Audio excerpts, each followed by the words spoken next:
Doctor Sreevarma ஆயுள் தரும் ஆயுர்வேதா அறுவை சிகிச்சை இல்லா குணம் ஆயுள் கால நிவாரணம். Yesterday courier private limited. Domestic international cargo உங்கள் இல்லம் தேடி வந்து கொரியர் புக்கிங் டெலிவரி செய்து தரப்படும்.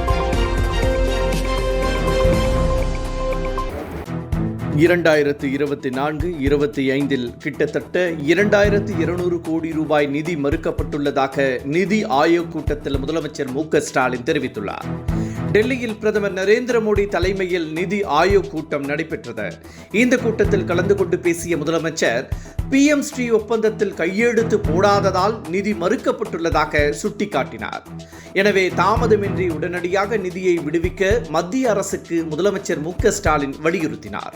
மேலும் மாநிலங்களுக்கு தற்போது 33.16% மட்டுமே பகிர்வாக வழங்கப்படுவதாகவும் உறுதியளிக்கப்பட்ட 41% வரி பகிர்வு வழங்கப்படுவதில்லை என கூறிய முதலமைச்சர் மு.க.ஸ்டாலின் மாநிலங்களுக்கு 50% நிதி பகிர்வை வழங்க வேண்டும் என்றும் வலியுறுத்தினார்.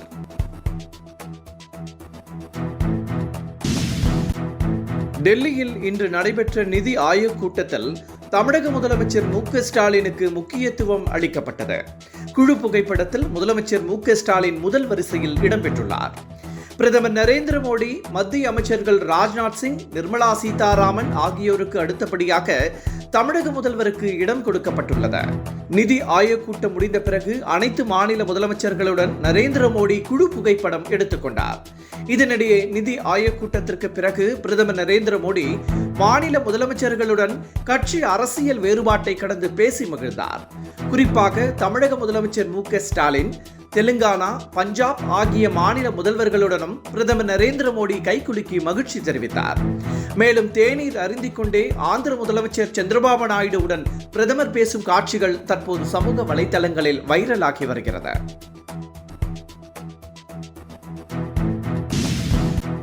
ஈடிக்கும் பயப்பட மாட்டோம், மோடிக்கும் பயப்பட மாட்டோம் என தமிழக துணை முதலமைச்சர் உதயநிதி ஸ்டாலின் தெரிவித்துள்ளார்.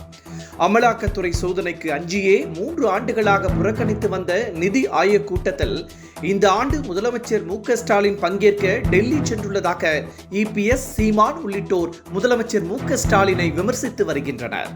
இதற்கு பதிலடி கொடுத்துள்ள துணை முதலமைச்சர் உதயநிதி ஸ்டாலின், அமலாக்கத்துறை மற்றும் பிரதமர் மோடியை பார்த்து பயப்படும் இயக்கம் திமுக அல்ல என்று தெரிவித்துள்ளார்.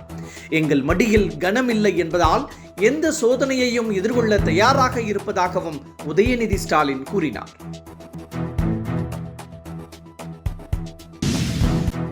ஓலை குடிசைகள், ஓடு மற்றும் ஆஸ்பெஸ்டாஸ் சீட் வீடுகளுக்கு கூட சொத்து வரியை திமுக அரசு உயர்த்தியுள்ளதாக EPS கண்டனம் தெரிவித்துள்ளார்.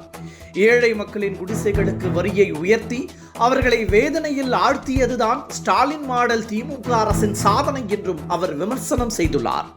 பஞ்சாயத்து பகுதிகளுக்கு வீட்டு வரி, தண்ணீர் வரி உள்ளிட்டவை உயர்த்தியதை திரும்பப் பெற வேண்டும் என்றும் EPS கேட்டுக்கொண்டுள்ளார்.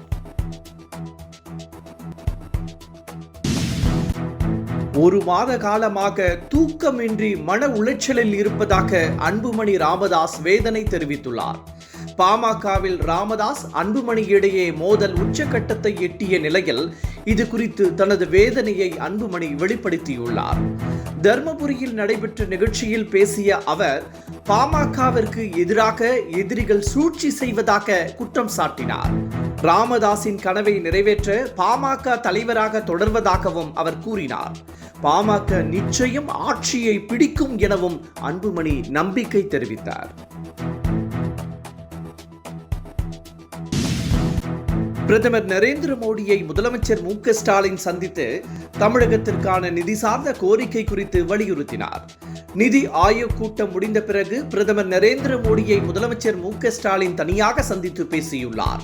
அப்போது தமிழகத்திற்கான நிதி சார்ந்த கோரிக்கை மனுவை பிரதமரிடம் ஸ்டாலின் அளித்துள்ளார். மேலும் தமிழகத்திற்கு விடுவிக்க வேண்டிய நிதியை உடனடியாக விடுவிக்க வேண்டும் என்றும் முதலமைச்சர் வலியுறுத்தியதாக தகவல் வெளியாகியுள்ளது.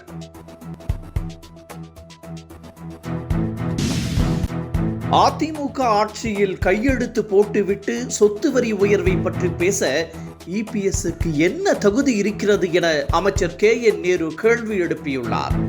ஓலை குடிசைகள், ஓட்டு வீடுகளுக்கு கூட பல மடங்கு சொத்து வரி உயர்த்தப்பட்டதாக இபிஎஸ் பச்சையாக பொய் பேசியிருப்பதாகவும் அவர் சாடியுள்ளார். அம்பி, ரெமோ என அந்நியன் படபாணியில் உதாரணமாகத்தான் இபிஎஸ்ஐ சொல்ல தோன்றுகிறது என்றும் அமைச்சர் KN நேரு விமர்சித்துள்ளார்.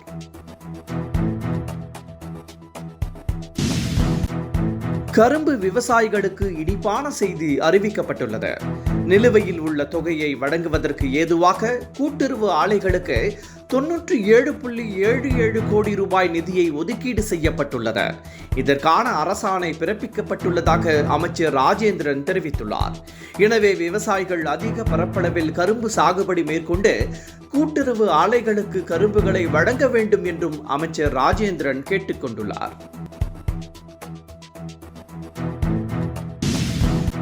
வறுமை கோட்டிற்கு கீழ் உள்ள குடும்பத்தினர் தங்கள் ரேஷன் கார்டுகளில் கைரேகை மூலம் ஆதாரை இணைக்க வேண்டும் என அரசு அறிவித்துள்ளது.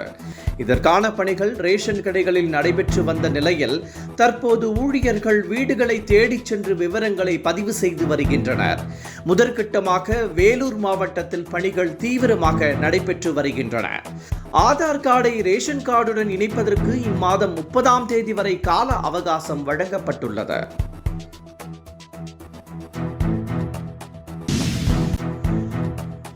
ஏஸ் திரைப்படம் ரிலீஸ் ஆனது மக்களுக்கு தெரியவில்லை என நடிகர் விஜய் சேதுபதி வருத்தம் தெரிவித்துள்ளார். விஜய் சேதுபதி, ஆறுமுககுமார் கூட்டணியில் உருவான ஏஸ் திரைப்படம் நேற்று வெளியானது.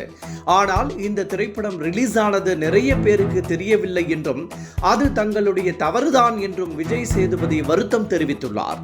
நெருக்கடிகளால் படத்தை உடனடியாக வெளியிட வேண்டிய சூழல் வந்துவிட்டதாகவும் அவர் கூறியுள்ளார். இருந்தாலும் மக்களிடமிருந்து பாசிட்டிவான விமர்சனம் வருவது மகிழ்ச்சியாக உள்ளதாகவும் விஜய் சேதுபதி குறிப்பிட்டுள்ளார். டாக்டர் ஸ்ரீவர்மா ஆயுள் தரும் ஆயுர்வேதா அறுவை சிகிச்சை இல்லா குணம் ஆயுள் கால நிவாரணம்.